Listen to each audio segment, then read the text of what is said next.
whiteness in your brain, just like if you were trying to pass for white. You mean I'm not white? Oh, sit down. Lately, the phrase black fatigue has been popping up quite a bit in discussions, and it immediately struck me as something that, well, likely has layers we need to explore. We've got two really interesting pieces of content to help us do that today. Indeed. We'll be looking at an article. It's titled Black Fatigue and the Truth of History, and also a pretty compelling YouTube video. It's from Tabitha Speaks Politics called White People Suffering from Black Fatigue. And yeah, they both tackle this concept, but from, distinctly different angles. Right. So our goal in this deep dive is really to get beyond just the surface of this term. We want to unpack what black fatigue truly means in these different contexts, like who is supposed to be experiencing it, and ultimately what this reveals about the broader conversations happening right now around race and history. Let's get into it. They want black people to stop holding them accountable for their racism. Black fatigue. I'm tired of proving I'm human too. Tired of the silence when we bleed truth. I smile just to keep from breaking down, but I'm holding pain that could drown this town. No more lies, no more games to play. Tired of begging just to live each day. They don't see, they just look away. This black fatigue don't fade away. This black fatigue don't fade away. Okay, so the article, Black Fatigue and the Truth of History, it kicks off with an initial understanding of the term that might challenge some assumptions. It suggests that black fatigue is sometimes used to describe a kind of weariness among white individuals, specifically when topics like racism, inequality, and the difficult parts of American history come up. Okay, so wait, the article isn't saying this is like being physically tired, right? It's framing it more as a discomfort, something that leads to avoidance, like wanting to just tune out or not deal with these tough subjects. Precisely. And the article immediately draws this really significant contrast. It contrasts that idea with the lived reality of fatigue within black communities. And this isn't about occasional discomfort in a chat.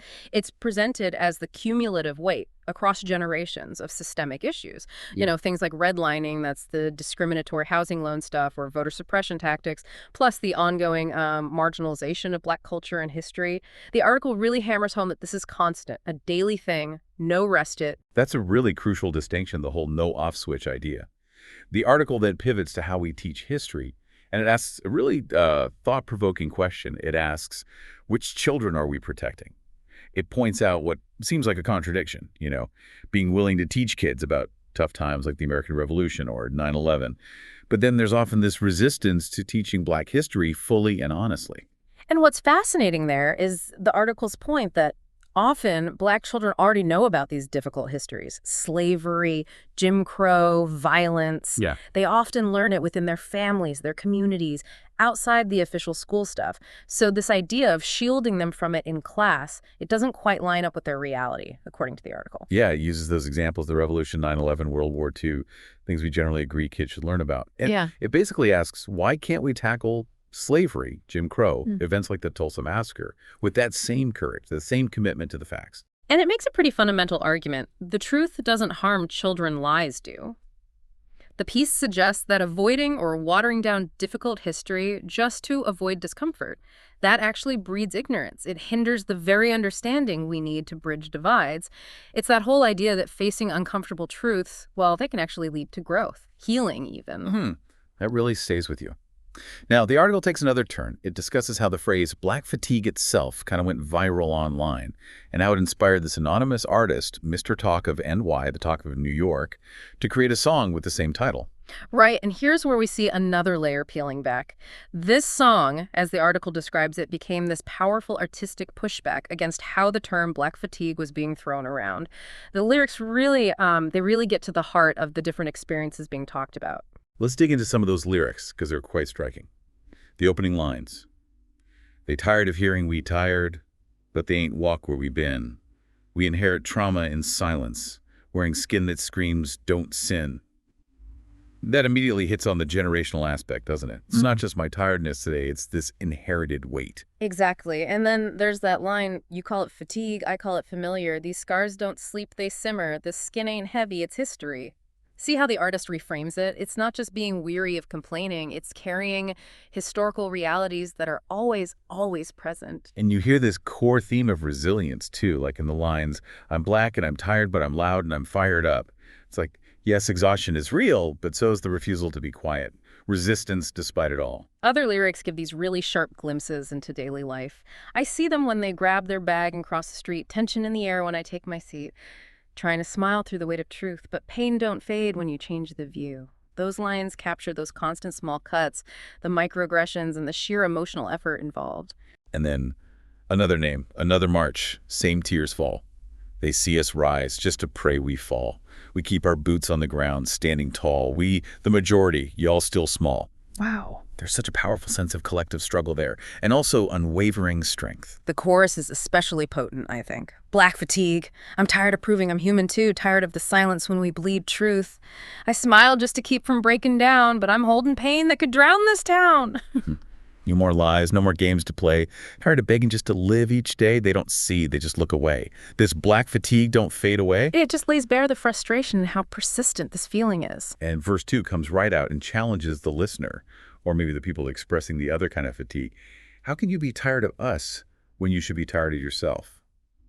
Experiments on our ancestors, how you think you learned about health. Whoa. Do you listen? You can hear the sound of boots on the ground. Boots on the ground. We're not going away. We're here to stay. Black fatigue don't fade away. Black fatigue don't fade away. We're here to stay.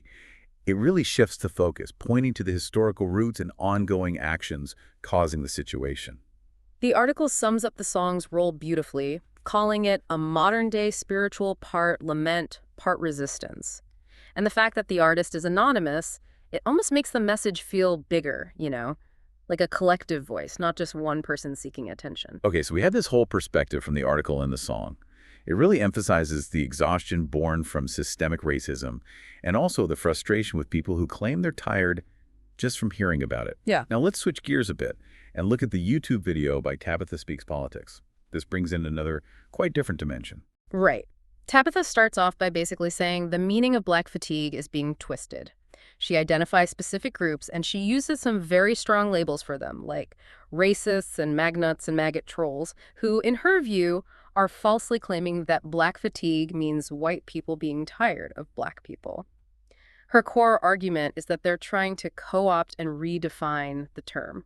Okay, so her argument, as presented in the video, is that these groups are using this misinterpretation to dodge accountability, that they want black people to stop talking about racism, misogyny, homophobia, stop criticizing systems and leaders they see as problematic. She puts it very bluntly. She says, quote, they want black people to shut up and take their abuse, and adds, they are fatigued by black people standing up for themselves. They are fatigued by empowered black people. So, from her perspective, this isn't genuine exhaustion they're feeling.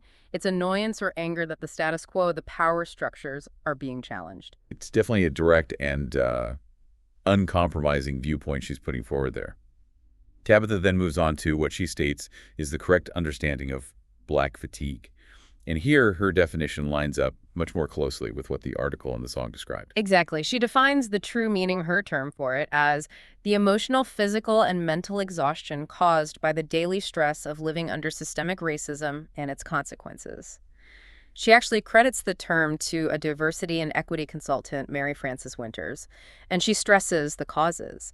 The constant microaggressions, those subtle and maybe unintentional but cumulative slights, the pressure to always prove yourself, the emotional toll of seeing injustice and violence against black people constantly in the news. She even brings in her own experience, sharing that she's personally felt exhausted lately, less tolerant, and she directly connects that feeling to this definition of black fatigue in her own life. Now, interestingly, Tabitha does address the idea that white people might also feel a kind of black fatigue, but she frames it completely differently. In her analysis, their fatigue comes from seeing black people empowered, using their voices, and holding them, meaning white people and systems, accountable for racism. And she issues this really clear challenge in the video.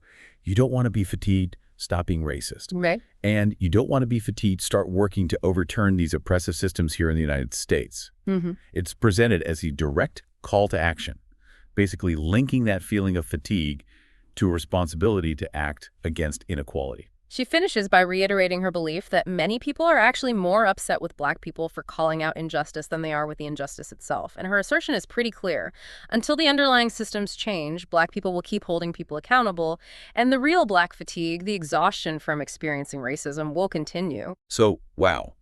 When we put these two sources side by side, we really see this stark contrast in how Black fatigue is being framed and used. On one side, it's this deep lived exhaustion from navigating systemic racism day in, day out. And on the other side, it's presented, or maybe misrepresented, depending on your view, as a kind of weariness from just having to deal with conversations about race and accountability. It almost feels like the same words describing two totally different universes of experience. Exactly right. It really throws into sharp relief the different places people are coming from in this whole ongoing complex dialogue about race in America today. All right, let's wrap up this deep dive. We've looked at these two, well, very different takes on Black fatigue and the serious issues they touch upon. It's pretty clear that this term, even though it sounds simple, is actually right at the heart of a really complicated and often pretty heated conversation about race, history, and who gets to define the narrative. Yeah, and this brings up something important for you, the listener, to think about. Remember how the article suggested that discomfort can actually be useful, a catalyst for growth. Maybe consider these different types of fatigue we've discussed. Which one ultimately might just serve to keep things as they are, and which one might actually be a sign of, or a driver for, real meaningful change. And maybe ask yourself, what responsibility does understanding these clashing perspectives place on you as you navigate these really important conversations? They want Black people to stop holding them accountable for their racism. Black fatigue. I'm tired of proving I'm human too. Tired of the silence when we bleed truth. I smile just to keep from breaking down, but I'm holding pain that could drown this town. No more lies, no more games to play. Tired of begging just to live each day. They don't see, they just look away. This black fatigue don't fade away. This black fatigue don't fade away. Black fatigue don't fade away. Black fatigue don't fade away. Black fatigue don't fade away. They out here lying again. Talk of New York, y'all. Can I talk of New York? Talk to you. Black fatigue. I'm tired of proving I'm human too. Tired of the silence when we bleed truth. I smile just to keep from breaking down, but I'm holding pain that could drown this town. No more lies, no more games to play. Tired of begging just to live each day. They don't see, they just look away. This black fatigue don't fade away. Talk of New York, y'all. Black fatigue. How can you be tired of us when you should be tired of yourself? Experiments on our ancestors, how you learn about health. No more lies, no more games to play. Tired of begging just to live each day. They don't see, they just look away. This black fatigue don't fade away. This black fatigue don't fade away. This black fatigue don't fade away. This black fatigue don't fade away. This black fatigue don't fade away. They want Black people to shut up.